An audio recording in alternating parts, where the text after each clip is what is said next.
تو ظاہر ہے کہ جب نیکی مشکل ہو جائے، برائی آسان ہو جائے، تو پھر اس کا مطلب ہے کہ دل میں غربت ہے، دل غریب ہے، دل میں رچنس نہیں ہے، کنٹینٹمنٹ نہیں ہے۔ تو اگر آپ چاہتے ہیں آپ کا دل بڑا ہو، آپ کے دل میں رچنس ہو، تو فارغ کریں اپنے آپ کو، ٹائم نکالیں اللہ تعالیٰ کے لیے، اور پھر دیکھیں آپ کے مسئلے کیسے حل ہوتے ہیں۔ کئی لوگ سے میں نے سنا ہے، ایک بھائی بہت مشکل سے گزرے تھے، 2 سال پہلے کا واقعہ ہے، اور 6-7 مہینے ہو گئے ان کا وہ مسئلہ حل نہیں ہو رہا، ان کا وہ مسئلہ حل نہیں ہو رہا، کوئی فیملی پرابلم تھی۔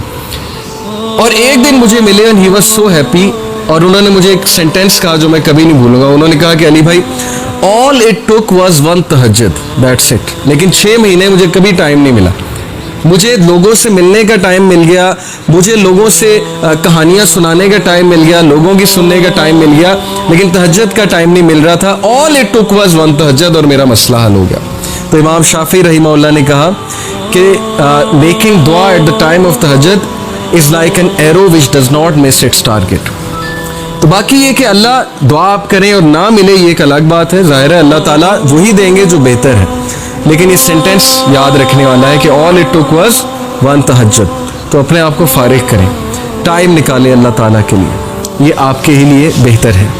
اور پھر یہ حدیث انس بن مالک reported the messenger of Allah صلی اللہ علیہ وسلم said, Allah Almighty said، حدیث قدسی ہے، O son of Adam, if you call upon me and place your hope in me, I will forgive you without hesitation۔ اگر تم ہوپ میرے سے لگاؤ گے، امید میرے سے لگاؤ گے، تو میں تمہیں معاف کروں گا، without any hesitation میں تمہیں معاف کروں گا۔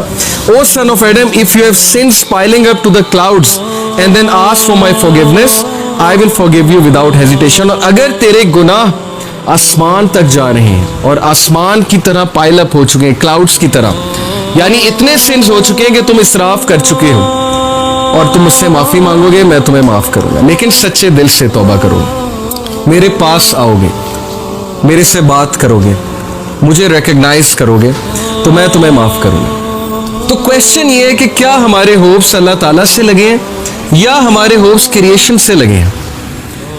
میں یوتھ سے بات کر رہا ہوں، میں حیران ہوں کہ ہم ایک انسان کے لیے راتیں جاگ لیتے ہیں، ہم اس کے لیے اپنے ڈیسیجنز چینج کر لیتے ہیں، کیریئر کے جو ہماری لائن ہے اس کو چینج کر دیتے ہیں ایک انسان کو پانے کے لیے، ایک انسان کے پیچھے دوڑتے ہیں، اور بعد میں ہمیں کوئی خاص فائدہ بھی نہیں ملتا، بعد میں ہمیں جو ہے وہ ریگریٹ ہوتا ہے کہ میں نے اتنا کچھ کیا اور آگے سے رزلٹ جو ہے وہ کچھ بھی نہیں ہے۔ تو یہ ہے وہ مثالیں جو اللہ تعالیٰ ہمیں قرآن مجید میں بتا رہے ہیں، حدیث میں بتا رہے ہیں کہ تم میرے سے امید لگاؤ، تم میرے پاس آؤ، تم میرے سے مانگو، پھر دیکھو کہ تمہارا مسئلہ حل ہوتا ہے کہ نہیں ہوتا ہے۔ اور امید لگانے کے حوالے سے ابن تیمیہ رحمہ اللہ لکھتے ہیں، ان کی ایک کتاب ہے kalamullah.com پہ آپ جائیں تو وہاں پر ایک کتاب ہے ابن تیمیہ کی، I think relief from distress, yes exactly یہ نام ہے، ریلیف فرام ڈسٹریس سے ریلیف کیسے ملنا ہے، اوکے یہ کتاب ہے۔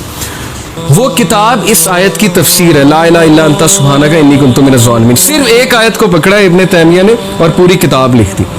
اس میں وہ ایک بات لکھتے ہیں کہ اسلاف جان بوجھ کر یہ دعا کرتے تھے، یہ بھی ایک دعا تھی ان کی کہ ہماری دعائیں ڈیلے ہوں، ہماری دعاؤں کی قبولیت ڈیلے ہو۔ اب یہ ہمارے لیے، ہم جیسے لوگوں کے لیے جو دنیا میں بہت ڈوبے ہیں، بڑی عجیب بات ہے، ہم تو چاہتے ہیں یوں دعا قبول ہو، میں اللہ سے مانگوں اور چیز میرے سامنے ہو، چاہے وہ میرے لیے بہتر ہے یا نہیں ہے۔ اسلاف کہتے تھے کہ ہم جان بوجھ کے وش کرتے تھے کہ دعائیں ڈیلے ہوں، کیوں؟ کیونکہ جب بندہ دعا کر رہا ہوتا ہے اس کا تعلق ہی اللہ سے اور ہوتا ہے، تو وہ اس تعلق کو انجوائے کرتے تھے کہ ہم تکلیف میں ہیں، ہم کسی ڈسٹریس میں ہیں، بس ہم دعائیں کیے جائیں، تو یہ تعلق انہیں بہت لطف دیتا تھا۔ یہ ایک بہت ہائی لیول کی بات ہے۔ بتانا میں آپ کو یہ چاہ رہا ہوں کہ دیکھیں مصیبتیں آتی ہیں، مشکلیں آتی ہیں، انسان پر بہت سے فیزز آتے ہیں، اور اس فیز میں اگر اللہ سے آپ کنیکٹ کر جائیں تو یہ آپ کے لیے خیر ہی خیر ہے، اور اس فیز میں اگر اللہ سے دور ہو جائیں تو پھر یہ شر ہے بہت بڑا۔ ابو ہریرہ رضی اللہ عنہ سے ایک حدیث بیان ہوتی ہے، ان اللہ تعالی یقول یا ابن آدم تفرغ لعبادتی املا صدرک غنیا واسد فقرک واسد فقرک۔ کیا ٹرانسلیشن ہے؟ ابو ہریرہ رضی اللہ عنہ سے رپورٹ ہوا کہ نبی صلی اللہ علیہ وسلم نے کہا کہ اللہ سبحانہ تعالیٰ کہتے ہیں، یہ حدیث قدسی ہے، جو حدیث میں اللہ تعالیٰ کی طرف سے بات ہے نا اسے حدیث قدسی کہتے ہیں، کہا کہ او سن آف ایڈم، اے آدم کے بچے، busy yourself with my worship. اپنے آپ کو فارغ کر لے میری عبادت کے لیے. اس کا کیا ہوگا تجھے reward? I will fill your heart with riches and alleviate your poverty.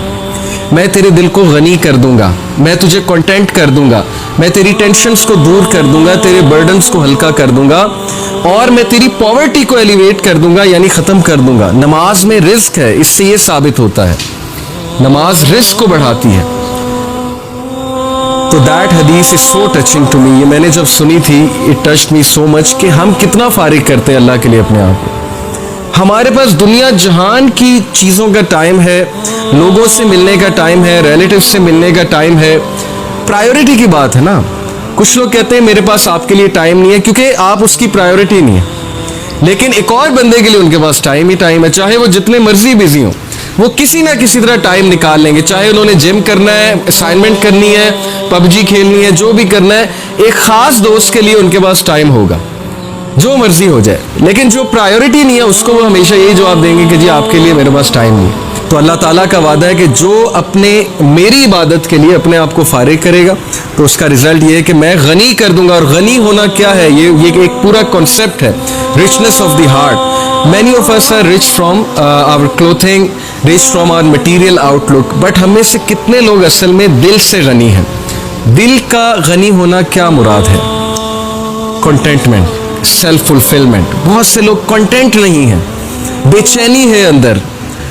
ہر وقت جو ہے وہ اچانک سے بیٹھے بیٹھے سیڈ ہو جاتے ہیں, اچانک سے بیٹھے بیٹھے ایک ہالونیس چھا جاتی ہے, اچانک سے بیٹھے بیٹھے کھو جاتے ہیں.